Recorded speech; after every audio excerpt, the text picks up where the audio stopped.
Welcome to the locker. Episode 6.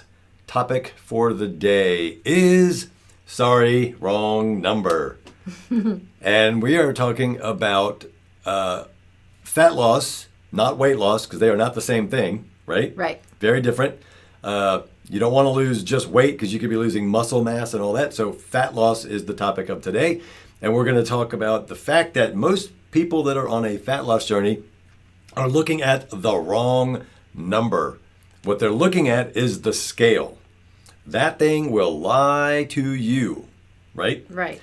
So real quick, what happens is when you do that, you need to be looking at your body fat percentage, and you need to make sure you get that measured accurately, because if you do, there's a couple ways to do it with the little caliper pinchy things, and there's a 7 pinchy spot one, there's a 3 pinch spot one, and I've done the 3 pinch spot one, and according to the 3 pinch one, I'm morbidly obese because it measures this back here and somewhere else, whatever.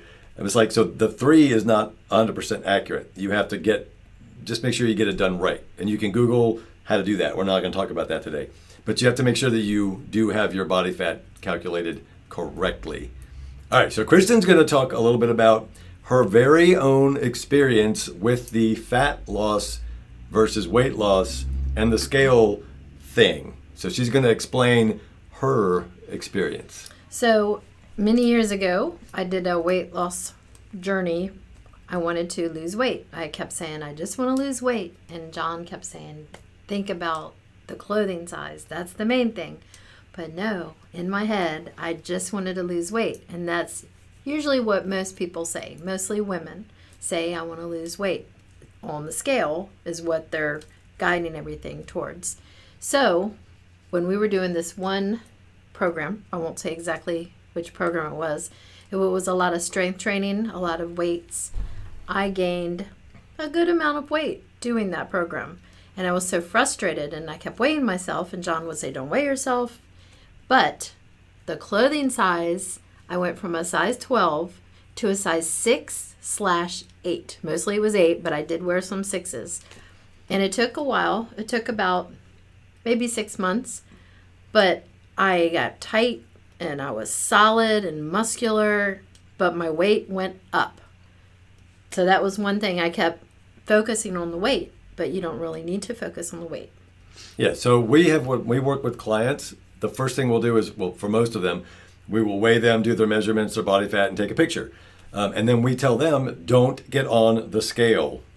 Because one, there are people, and you know you're probably one of them, and you're going, ooh, that's me. You get on the scale every stinking day. Why? I can fluctuate my weight, literally, day to day, can go 5 pounds up or down. Literally. And it's like, so that's not an accurate measurement of what I really weigh. So we don't want people to weigh themselves on a regular basis. And if you start down a fat loss journey, you could potentially, in the first beginning stages, you could gain weight, which is not fat. It's water retention because your body's trying to repair for a lot of the things that you're doing. So you don't want to weigh yourself in those first couple of weeks because it'll scare you and you'll be like, it's not working. And then you'll just fall off the wagon, eat junk, stop working out, you'll do all that stuff. This is a long process. Yeah. So when we talk about the whole, I'll keep flipping that pen for hours, so I'll put it down. So with the weight thing, why we want you to look at the body fat and your clothes is because, and everybody says this, muscle weighs more than fat. No, they weigh, a pound is a pound is a pound is a pound. So a pound of anything is equal to a pound of anything else.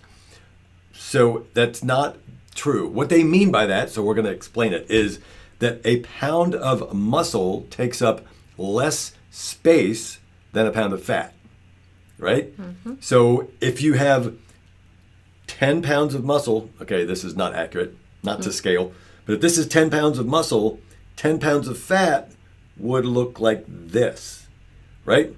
So per volume, they take up different space. So if you're on the scale and you're turning fat, or you don't turn it into, but if you burn fat off and then you build muscle at the same time, that scale is not going to be accurately showing you what's happening to your body. It's going to show you what your whole body weighs, which is not the goal.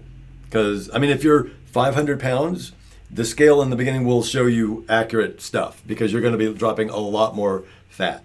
But when you get down to the wire, it's like if anybody watches, well, I'm not going to say the name of the show, but there was lots of shows, but one in particular, the heavier they were dropping weight like crazy. But at the end, it was like onesie, twosie pounds because it's really hard to do that. And they were putting muscle on, right? And you want muscle. Muscle burns fat all the time when you're sleeping and everything. So that's what you want, right? Definitely. So anyway, the idea is to build muscle and shed fat. And then your weight could literally stay exactly the same. It's very possible that your weight stays the same depending on where you're starting. And then you look different. And I was going to say that just in the last couple of months, I've been working out a lot. I've been swimming and doing muscle-related activities and just trying to build up my endurance. And I have definitely can tell a difference in my clothing. They're looser and they fit better.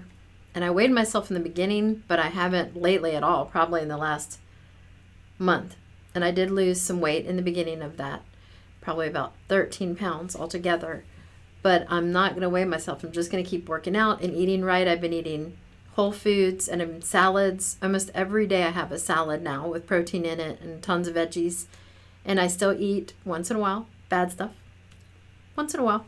And I still, I'm not going to say I eat perfectly. I eat hamburgers, I eat pizza.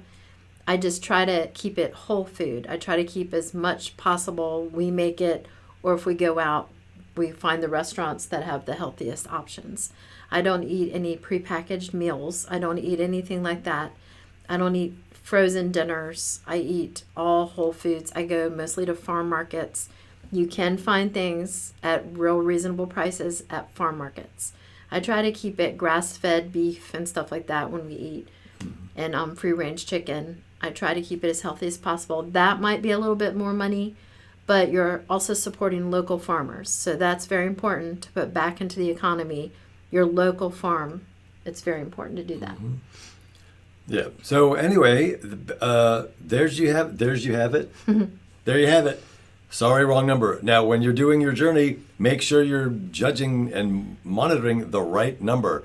The scale is not the right number. It's your enemy, for real. It can make you really depressed if you keep weighing yourself and you're working out and you're like, nothing's changing, and you just have to keep going through the process. Just keep moving through and you will see results. It may take a while for you to see the results, but and you need to talk happens. to people, about that, because we had a client years ago, and if she watches this, she'll know exactly who she is. And she was stuck on that scale number that she wanted it to drop. And this is how bad it got in her head.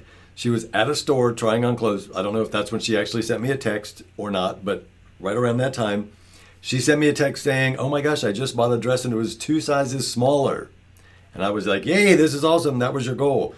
And then her very next thing was, but my weight hasn't dropped. Why isn't the weight dropping? And she went back to the weight. I'm like, you just dropped 2 dress sizes and you're worried about the weight. So yeah, and some people, like when they come train with us or online, they can have someone at home measure them and send us the measurements. We don't talk about it with anyone else as to how much anybody weighs or anything like that. That's private. But it's good to get a gauge of where you start so you can see the progress. Before pictures are really important because you won't even realize, like, you look in the mirror every day, you're like, nothing's happening. All your friends are like, you look smaller, you look different, what are you doing? And you won't even see it. That's right. If you're scaling it, you will definitely not see it because you're going to be seeing either the same number or it's going to go up and down like this, and you're going to get really mad. So you need to not do that. Stay off the stinking scale. Yeah. You do have to get on the scale once to get your body fat, unless you're doing the float test thing, which would be awesome. That's probably one of the most accurate ways to get your body fat. They put you in water, and muscle does something different than fat in the water. I don't know. But if you can do that, do that. I think there's some pod things you can do too. Like they put you in this pod, looks like a big Mork and Mindy egg, and they can do all that. I don't know. Yeah. But you can do that too. Yeah. So anyway, there you have it. Sorry, wrong number. And that's it. And we'll talk to you soon. Yeah, hope you have a great day. Bye.